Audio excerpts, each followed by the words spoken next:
ဒီတွင်းကိုကတော့ဂျိုတာဘလောက်တောက်ခြေစွမ်းချက်လဲဆိုတာပြသလိုက်တာပါပဲ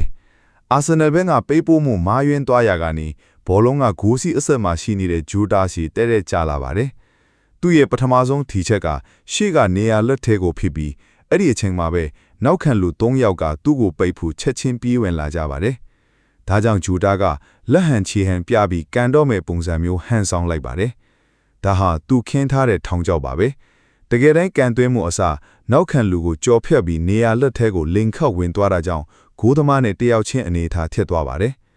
အခုဂိုးသမားကကာကွယ်ဖို့ထွက်လာတဲ့အချိန်မှာဂျူတာကဂိုးသမားရဲ့ဘယ်ဘက်ကိုမြေလိမ်ပေါ်ကန်တော့မဲ့ပုံစံထပ်ပြီးဟန်ဆောင်လိုက်ပါတယ်ဒါကဂိုးသမားကိုအငိုက်မိသွားစေခဲ့ပြီးဂျူတာကတော့အေးအေးဆေးဆေးပဲဟာလာဟင်းလင်းထင်နေတဲ့ဂိုးပေါက်ထဲကိုဂိုးသွင်းယူသွားနိုင်ခဲ့ပါတယ်